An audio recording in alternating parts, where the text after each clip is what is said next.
Haleluya, haleluya. Salam sejahtera dalam kasih Tuhan Yesus Kristus. Jumpa lagi dengan saya dalam program pendalaman Alkitab, khususnya kitab Daniel.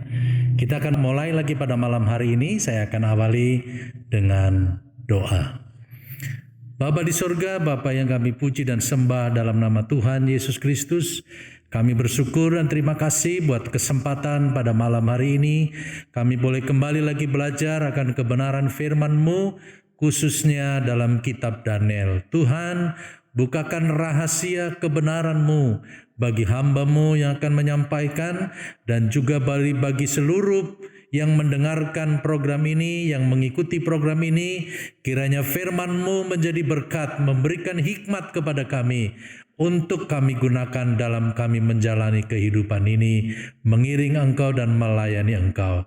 Terima kasih Tuhan, kami buka hati kami dan siap menerima kebenaran firman-Mu dalam nama Tuhan Yesus Kristus. Haleluya. Amin. Baiklah, pada minggu yang lalu kita sudah sampai kepada pasal 2 ayat 45 dalam kitab Daniel. Dan kita sudah sampaikan mengenai kesimpulan dalam pasal yang kedua bahwa akan terjadi peperangan yang terus sampai kepada akhir zaman, dan tidak adanya damai di bumi. Manusia tidak akan pernah puas dengan raja-raja yang ada sampai hadirnya seorang yang mampu memerintah secara global, yaitu Antikris. Dan Antikris akan sanggup melakukan banyak mujizat. Tapi sehebat-hebatnya Antikris, ia hanya terbuat dari campuran, yaitu besi dan tanah liat. Kerajaan yang tidak mungkin untuk bersatu. Dan satu hal, bahwa Kristus sebagai batu karang, Dia akan menghancurkan kerajaan dunia menjadi sekam yang hilang tanpa bekas tertiup oleh angin. Ya, itu pada minggu yang lalu. Dari semua peristiwa yang dicatat dalam Daniel pasal 2, khususnya yang dilihat melalui bahan patung, pembuatan patung, semuanya itu tertuju kepada satu pribadi, yaitu Allah yang Maha Besar. Ya. Nah, pada hari ini atau malam hari ini kita akan sampai kepada pasal 2 ayat 46. Nah, ayat 46 sampai dengan ayat yang ke-49 itu berbicara mengenai kebesaran Tuhan.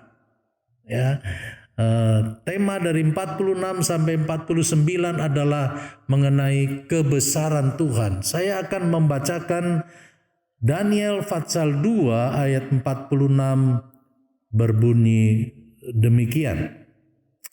Lalu sujudlah Raja Nebukadnezar serta menyembah Daniel, juga dititahkannya mempersembahkan korban dan bau-bauan kepadanya. 47. Berkatalah Raja kepada Daniel, sesungguhnya lah Allahmu itu Allah yang mengatasi segala Allah, dan yang berkuasa atas segala raja, dan yang menyingkapkan rahasia-rahasia, sebab engkau telah dapat menyingkapkan rahasia itu.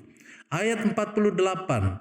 Lalu Raja memuliakan Daniel, dianugerahinyalah dengan banyak pemberian yang besar, dan dibuatnya dia menjadi penguasa atas seluruh wilayah Babel, dan menjadi kepala semua orang bijaksana di Babel. Atas permintaan Daniel, Raja menyerahkan pemerintahan wilayah Babel itu kepada Sadrak, Mesak, dan Abednego, sedang Daniel sendiri tinggal di istana raja. Ya, dari ayat ini kita bisa lihat bahwa bukan hanya sekedar posisi yang diberikan raja kepada Daniel sebagai penguasa di Babel dan teman-temannya sebagai pengurus wilayah, tapi juga melihat kesaksian raja yang akhirnya menunjukkan kebesaran Tuhan. Ada 3 kesaksian raja yang penting kita perlu perhatikan.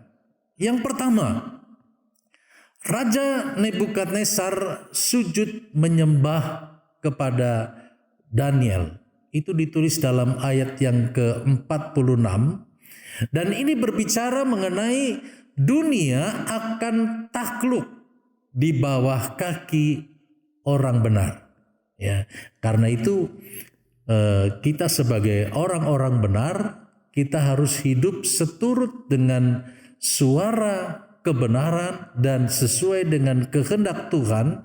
Kita akan melihat ada waktunya nanti bahwa dunia akan takluk di bawah kaki orang-orang benar yang hidup sesuai dengan kehendak dan kebenaran firman Tuhan.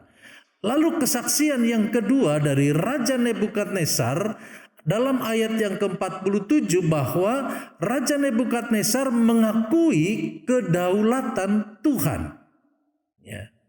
Ini berbicara bahwa dunia akan mengakui kedaulatan dan kebesaran Tuhan. Allah mengatasi segala Allah. Itu yang ditulis dalam ayat yang ke-47. Bahwa Allah mengatasi segala Allah. Ini berbicara mengenai Allah Bapa. Yang kedua, berkuasa atas segala raja. Dan ini mengarah kepada figur Allah Anak, yaitu Yesus. Dia adalah raja di atas segala raja. Lalu yang ketiga, menyingkap rahasia. Dan ini adalah berbicara tentang Allah Roh Kudus yang akan membukakan segala rahasia buat kita orang-orang yang percaya dan selalu mendekatkan diri kepada Tuhan. Kesaksian yang ketiga, bahwa Raja Nebukadnezar menganugerahkan pemberian yang besar dan mengaruniakan jabatan tinggi kepada Daniel. Ini ditulis dalam ayat yang ke-48. Dunia akan mengalirkan berkat-Nya kepada gereja Tuhan. Saya sangat meyakini ini, bahwa kebenaran firman Tuhan itu ya dan amin. Raja Nebukadnezar pada akhirnya memberikan pemberian yang besar kepada Daniel yang adalah orang tawanan, tetapi akhirnya diberikan pemberian yang besar, bahkan dikaruniakan jabatan tinggi kepada Daniel. Ya, jadi pada akhirnya kita melihat bahwa kebenaran itu ditegakkan.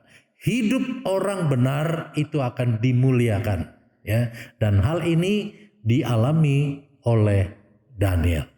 Puji Tuhan, kita mengakhiri Fatsal yang kedua dan kita akan masuk kepada Fatsal yang ketiga. Dalam Fatsal 3 ini kita akan melihat kekuatan global di mana kekuatan ini akan menghancurkan gereja Tuhan dengan berbagai sarana, antara lain pemujaan atau pujian dan penyembahan. Ya. Karena apa? Karena sesungguhnya manusia itu punya kebutuhan yang hakiki, yaitu menyembah. Ketika Allah menciptakan manusia pertama, Allah menghembusi manusia itu dengan rohnya kepada manusia. Sehingga di situ manusia sebenarnya pada dasarnya punya hati untuk menyembah kepada Allah. Dan nanti akan banyak orang akan mencari bagaimana caranya untuk menyembah Allah. Dan itulah yang akan digunakan oleh kekuatan akhir zaman untuk membelokkan orang-orang percaya melalui penyembahan. Ya, jadi karena itu adalah menjadi kebutuhan, itu bisa dipakai oleh iblis untuk membuat manusia menyembah kepada Allah yang salah. Ya. Nah, pemazmur mencatat dalam Mazmur 150 ayat yang ke-6, biarlah segala yang bernafas memuji Tuhan. Haleluya. Ya. Saya percaya saudara-saudara bahwa kalau kita memiliki roh Allah di dalam hidup kita, kita tahu menyembah kepada Allah yang benar. Tetapi sebaliknya ketika manusia tidak mengindahkan, tidak memberi tempat kepada roh Allah, maka itu adalah sasaran empuk bagi iblis untuk membawa kita kepada penyembahan yang salah. Ya, karena apa? Apapun yang kita puja, yang manusia puja, itu akan menaklukkan kita. Ya, misalnya, kalau manusia itu memuja Tuhan, artinya kita takluk kepada Tuhan. Kalau manusia itu yang dipuja-puja adalah uang, yang menjadi fokus hidupnya adalah uang, artinya kita takluk kepada uang. Dan ketika manusia memuja kepada berhala, artinya manusia itu sendiri takluk kepada berhala. Ya, dan kita harus ingat dalam Fatsal yang kedua, patung tidak bisa berbuat apa-apa. Ya. Untuk mengatasi kekuatan global yang sempurna yang dibangun oleh iblis itu, diperlukan kualitas iman yang sempurna. Dalam Fatsal 2, peristiwa patung itu pada tahun 603 sampai 600 sebelum Masehi, sedangkan dalam Fatsal yang ketiga tentang api dan perapian itu tahun 580 sebelum Masehi. Jadi dalam kurun waktu 20 tahun membuat Raja Nebukadnezar mengalami satu kemerosotan. Ia lupa dengan peristiwa mimpi, dan kemerosotan bisa dilihat ketika raja ini membuat patung raksasa yang merupakan simbol dari dirinya sendiri. Dan ini dicatat dalam Daniel Fatsal 3. Kita bisa memperhatikan tentang konstruksi patung yang dibuat dalam Fatsal yang ketiga kitab Daniel. Ayat 1 berkata begini, Raja Nebukadnezar membuat sebuah patung emas yang tingginya 60 hasta dan lebarnya 6 hasta, yang didirikannya di dataran Dura di wilayah Babel. Ya, kita melihat Raja Nebukadnezar berubah sikap, berubah pandangannya kepada Allah. Ya. Akibat dari prestasi dan kejayaan yang dia capai, itu membuat dia berubah kepada Tuhan. Dengan membuat patung dari emas, ini adalah merupakan keinginannya untuk tetap eksis. Ya. Saudara, kita harus tahu bahwa iblis bisa menggunakan berbagai macam sarana supaya manusia menyembah kepada patung itu. Ya. Dan ada banyak hal yang bisa membuat manusia itu berubah. Bahkan Raja Nebukadnezar, karena kesuksesan yang dicapai, karena prestasinya, sehingga dia berubah. Kita melihat di sini bahwa dia membuat patung yang lebih besar lagi, lebih kokoh lagi dengan bahan yang dari emas. Ya, kalau pada patung dalam Fatsal yang kedua Itu bahannya ada emas, ada perak, ada tembaga. Tetapi dalam Fatsal ini dia membuat patung dari emas, ya.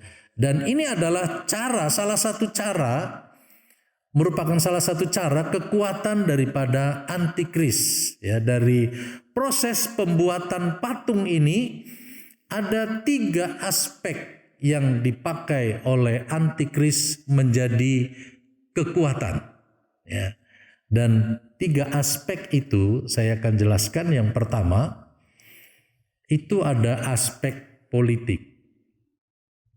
Dapat dilihat dengan keluarnya perintah untuk menyembah patung, ya. Jadi siapa saja yang tidak mau menyembah akan dikenakan sanksi. Ini bicara mengenai politik, saudara-saudara, ya, mempengaruhi orang untuk menyembah kepada patung itu. Lalu yang kedua adalah aspek ekonomi. Dapat dilihat dari bahan patung yang dipakai, yaitu dari emas, ya.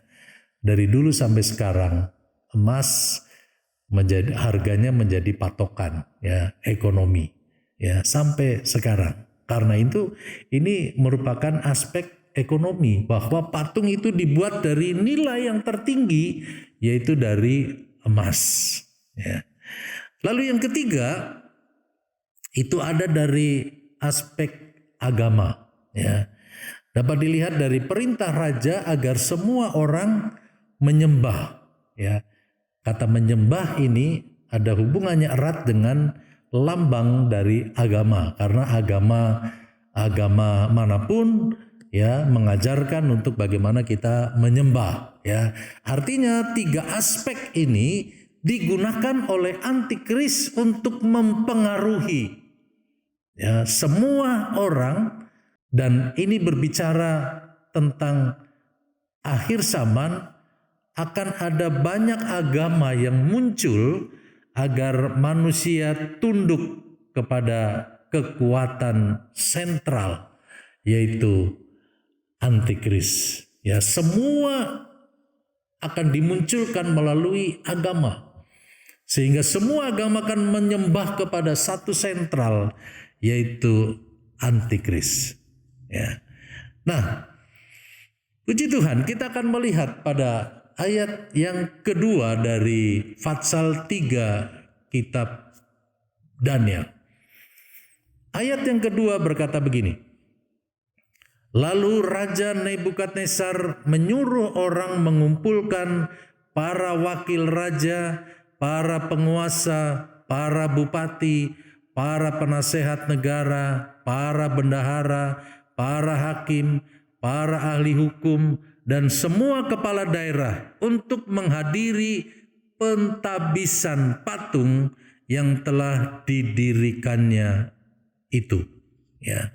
Nah, kalau kita perhatikan di sini dalam ayat yang kedua, ya, kenapa Daniel tidak disebut dalam ayat yang kedua?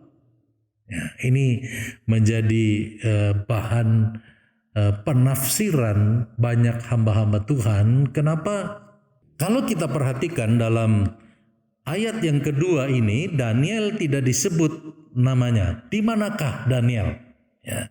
Maka ini menimbulkan ada beberapa penafsiran tentang ayat yang kedua ini.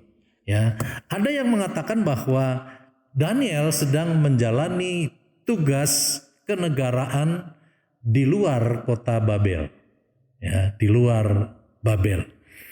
Tapi ada penafsiran yang lain yang memperkirakan bahwa Daniel itu sudah menjadi penasehat raja. Karena Daniel adalah kepala penguasa atas seluruh Babel dan atas semua orang bijaksana, ya. Kalau kita kembali ke Daniel 2 ayat 48, di sana dikatakan bahwa Lalu raja memuliakan Daniel, dianugerahinyalah dengan banyak pemberian yang besar dan dibuatnya dia menjadi penguasa atas seluruh wilayah Babel dan menjadi kepala semua orang bijaksana di Babel. Jadi ada kemungkinan besar ya bahwa Daniel sudah diangkat tinggi menjadi penasehat raja dari Nebukadnezar karena keberhasilan Daniel untuk mengartikan mimpi dari Raja Nebukadnezar ya. Nah, kita akan masuk kepada ayat yang ketiga. Kalau kita perhatikan dalam ayat yang ketiga sampai kepada ayat yang ke-12, itu saya berikan tema tentang pengaruh global. Ya, mulai ayat 3 sampai kepada ayat yang ke-12. Nah, ayat yang ketiga berkata begini. Lalu berkumpullah para wakil raja, para penguasa, para bupati, para penasehat negara, para bendahara, para hakim, para ahli hukum, dan semua kepala daerah untuk menghadiri pentabisan patung yang telah didirikan Raja Nebukadnezar itu. Ya. Pembangunan atau pembuatan patung tersebut dianggap berhasil. Ya. Dan patung ini berhasil mempengaruhi para penguasa, para pemimpin yang ada. Ya. Ada 3 unsur yang menjadi gambaran sebuah kekuatan global. Ya. Saya katakan tadi bahwa ayat 3 sampai ayat 12 ini bicara mengenai pengaruh global. Ya. Ada sebuah kekuatan yang nanti akan muncul dan ada 3 unsur yang sangat menonjol yang merupakan sebuah gambaran dalam kekuatan global. Yang pertama adalah angka 6. Ya, patung tingginya 60 hasta. Kenapa 60? Kenapa bukan 70? Kenapa bukan 50? Ya, nanti kita akan belajar lebih dalam mengenai angka 6. Ya, patung tingginya 60 hasta, lebarnya 6 hasta. Kenapa bukan 5? Kenapa bukan 7 tapi 6? Ya. Nah, ini unsur yang pertama adalah tentang angka menjadi gambaran sebuah kekuatan global. Lalu yang kedua adalah tentang musik. Ya. Nanti kita bisa baca pada ayat yang ke-5 dari Fatsal 3 atau saya baca saja dalam ayat yang ke-5. Demi kamu mendengar bunyi sangkakala, seruling, kecapi, rebab, gambus, serdam, dan berbagai jenis bunyi-bunyian, maka haruslah kamu sujud menyembah patung yang telah didirikan Raja Nebukadnezar. Jadi pengaruhnya ya akan mempengaruhi secara global. Yang pertama mengenai angka 6 tadi. Yang kedua, dalam musik ada sebuah kekuatan yang itu juga dapat menghipnotis ya, banyak orang itu melalui musik. Lalu yang ketiga adalah tentang penyembahan. Ya. Saya katakan tadi bahwa semua orang akan datang menyembah. Semua orang akan punya kerinduan, punya hati untuk menyembah. Karena apa? Ketika manusia diciptakan pada mulanya, dia diberikan nafas Allah di situ. Ya, sehingga manusia punya kerinduan untuk menyembah kepada Allah. Tetapi apakah bisa semua manusia menyembah kepada Allah yang benar? Kita lihat nanti dalam kisah selanjutnya. Kita masuk dalam ayat yang keempat. Ayat yang keempat berkata begini. Daniel 3 ayat 4. Dan berserulah seorang bentara dengan suara nyaring. Beginilah dititahkan kepadamu, hai orang-orang dari segala bangsa, suku bangsa, dan bahasa. Ya. Apakah ini artinya? Ini artinya adalah ini berbicara sebuah kejutan yang mampu menerobos segala bangsa, segala suku bangsa, ya. Dan saya mau katakan bahwa musik itu adalah bahasa universal, ya. Dia bisa menembus kemana-mana, ya. Nah, lalu dalam ayat yang kelima yang tadi saya sudah baca, memang Babel dia menggunakan sarana alat musik, ya. Di sana dalam ayat yang kelima disebutkan ada sangkakala, ada seruling, ada kecapi, ada rebab, gambus dan serdam. Ya. Kalau tadi dikatakan demi kamu mendengar bunyi sangkakala, ya. Kata demi kamu mendengar, ya, ini artinya apa? Ketika engkau mendengar musik ini, ya, artinya bahwa musik itu punya pengaruh yang luar biasa. Ya. Satu ayat lagi dalam ayat yang ke-6. Siapa yang tidak sujud menyembah akan dicampakkan seketika itu juga ke dalam perapian yang menyala-nyala. Ya. Sujud dan menyembah itu harusnya merupakan reaksi spontan akibat dari orang mendengar musik, ya.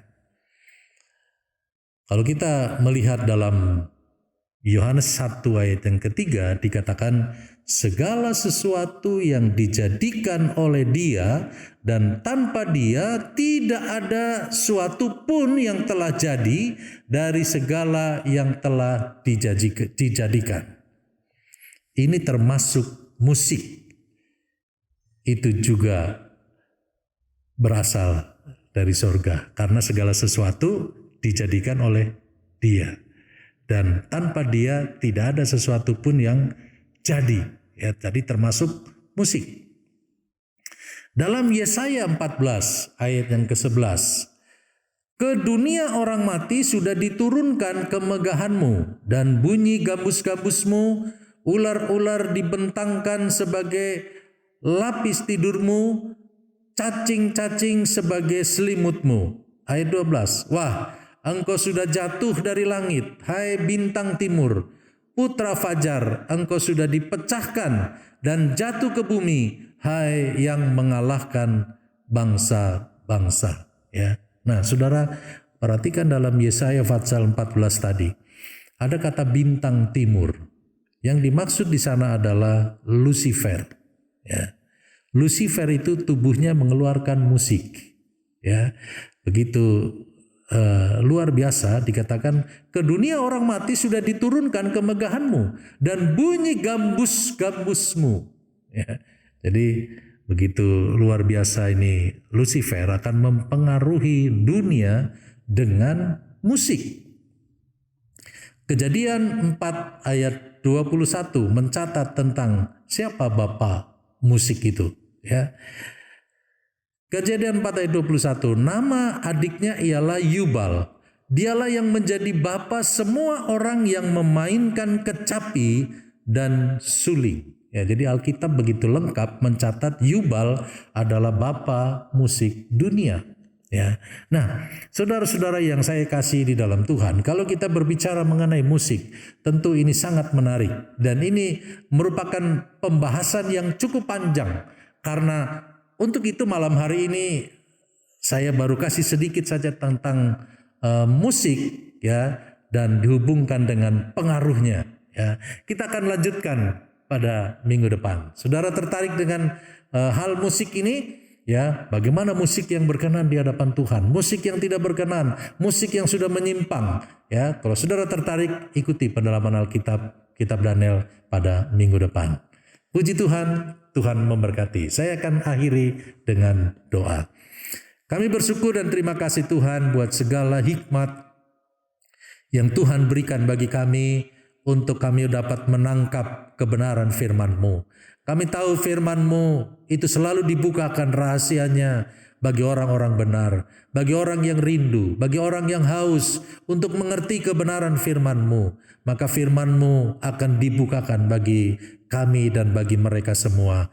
Terima kasih Tuhan, kami terus merendahkan hati kami memohon terus bukakan kebenaran firman-Mu bagi kami, supaya kami mengerti apa yang menjadi maksud dan rencana-Mu bagi setiap pribadi kami, dan kami tahu bagaimana hidup seturut dengan kehendak-Mu. Terima kasih Tuhan, dalam nama Tuhan Yesus Kristus kami mengakhiri pendalaman Alkitab malam hari ini. Haleluya. Amin. Tuhan Yesus memberkati.